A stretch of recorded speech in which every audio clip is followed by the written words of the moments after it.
Welcome to Essentially Soulful. I'm Betty. Today we're exploring a critical but often overlooked aspect of domestic violence, how the technology we use every day can become a hidden threat. Joining me is co-host DeeAnna Nagel, with years of experience teaching therapists, coaches, and advocates how to offer domestic violence support. Welcome, DeeAnna. Thank you, Betty. This is such an important topic that affects so many people, often in ways they don't even realize. When we think about domestic violence, we often picture physical threats. But you've mentioned that technology has created new forms of control. Could you elaborate on that? Sure, the digital world has created what can be called an invisible persistence in abuse. Think about it. Our phones, our laptops, our social media accounts, these are tools we use to connect with others, but in the wrong hands, they become sophisticated instruments of surveillance and control. That's quite concerning. What are some common ways this digital abuse manifests? One of the most prevalent methods is through keylogging software. It's marketed as parental control software, but abusers can use it to monitor every keystroke their victim makes. Passwords, messages, emails, everything. That sounds incredibly invasive. How would someone even know if they're being monitored this way? That's part of what makes it so dangerous. It's often completely invisible. Sometimes the only sign might be that the abuser seems to know things they shouldn't, like private conversations or plans being made. That's particularly troubling because these are devices we rely on daily. Beyond keylogging, what other technological threats should people be aware of? GPS tracking is another major concern. Many people don't realize that their location can be tracked not just through their phone's GPS, but through apps, photos they post, even their car's navigation system. Right, and I imagine social media plays a role here too. Oh, yes. Social media can be a goldmine of information for abusers. Even something as simple as a friend tagging you at a location or posting a photo with you in the background can compromise safety. And then there's the aspect of using social media for harassment or monitoring. This raises an important question. How do we balance staying connected in today's digital world while maintaining safety? That's really the central challenge. I often tell people that digital safety buttons or quick exit features are like a temporary shield, not an invisibility cloak. They're helpful, but not foolproof. Could you explain what you mean by that analogy? Sure. Take browser history, for instance. Even if someone uses a quick exit feature on a domestic violence support website, there might still be traces in their browser history, cached data, or even in their internet service provider's logs. That's why I've heard some professionals recommend using public computers, like at libraries. Yes, but even that needs to be approached carefully. Public computers can have their own risks. Keyloggers can be physically installed, and public Wi-Fi isn't always secure. We typically recommend a 3-month safety window where we don't offer online services if someone has recently experienced victimization. 3 months seems like a long time when someone's seeking help. What's the reasoning behind that recommendation? That window allows time for proper safety planning. During the initial separation period, surveillance is often at its most intense. Rushing into online services during this critical period can put people at increased risk. So, what alternatives do you recommend during this high-risk period? In-person services are crucial during this time. Local organizations provide secure, physical spaces for support.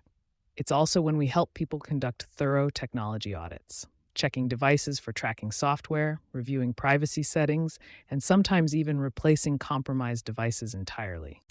You mentioned technology audits. Could you walk us through what that process looks like? Of course. Start with the basics. Check phone settings, particularly location services and app permissions. Look for apps that might have been installed without the person's knowledge. But it's not just about finding harmful software. It's about understanding how their everyday technology use might be creating vulnerabilities. Can you give us an example of that? Sure. Many people don't realize that their cloud storage might be syncing across multiple devices, some of which they may no longer have access to. Or that their smart home devices, thermostats, doorbell cameras, even smart speakers, might be controlled by accounts they don't have sole access to. That's fascinating and concerning. It seems like the smart features that make our lives more convenient can also create these unexpected risks. Exactly. And what makes this particularly challenging is that these technologies are often deeply embedded in our daily routines. Asking someone to completely disconnect isn't practical or helpful in today's world. Speaking of which, I'm curious about the psychological impact of this kind of digital abuse. How does knowing you might be monitored affect someone's mental health? The psychological impact is profound.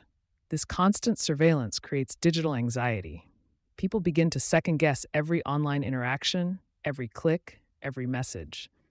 It's like living with an invisible audience watching your every move. That must create an enormous amount of stress. How does this digital anxiety manifest in daily life? People develop hypervigilant behaviors, constantly checking their digital footprints, becoming afraid to use social media, or even basic things like online banking. And I imagine this anxiety doesn't just disappear once they're physically safe from their abuser. No, it often doesn't. The digital world can make it feel like there's no true escape. Even years later, many survivors struggle with trusting technology or feeling secure online. It's why we emphasize not just physical safety planning, but digital and emotional safety planning as well. Could you talk more about what digital and emotional safety planning looks like? It's a comprehensive approach, creating new digital boundaries, teaching them about encryption, secure passwords, and privacy settings, but addressing the emotional aspect, helping them rebuild confidence in using technology in a way that feels safe and empowering. Are there specific strategies you found particularly effective? Start small, maybe setting up a new email account with strong security measures, then gradually progress to more complex digital safety practices. Each successful step helps rebuild confidence. That reminds me, what advice do you have for professionals who work with survivors? How can they ensure they're not inadvertently compromising their clients' digital safety? This is crucial. Professionals need to understand that even well-intentioned digital communication can put clients at risk. We recommend always assuming that any digital communication might be monitored. Use secure platforms, avoid sending sensitive information electronically, and always discuss safety planning before sharing any digital resources. Are there any emerging technologies or trends that particularly concern you? The rise of smart home technology is particularly concerning. These devices can be used to exert control over someone's environment remotely, changing temperatures, locking doors, monitoring movements. And now there are reports of increased abuse through cryptocurrency tracking and digital financial control. That's a great point about financial control. It seems like digital abuse often intersects with other forms of control. Yes, digital abuse rarely exists in isolation.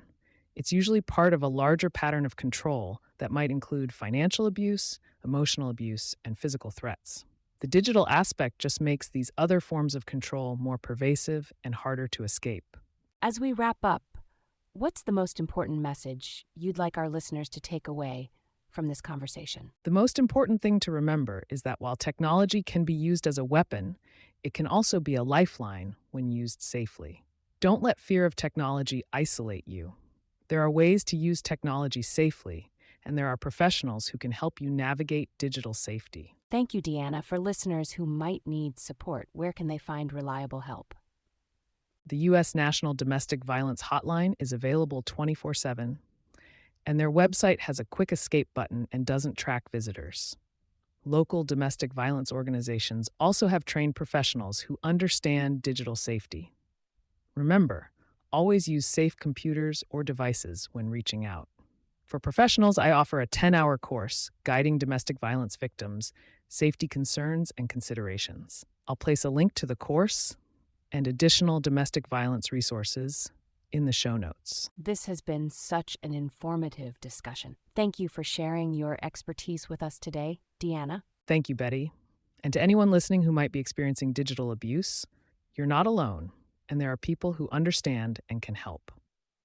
And that wraps up today's episode of Essentially Soulful. Remember to follow us for more important conversations. Stay safe, everyone.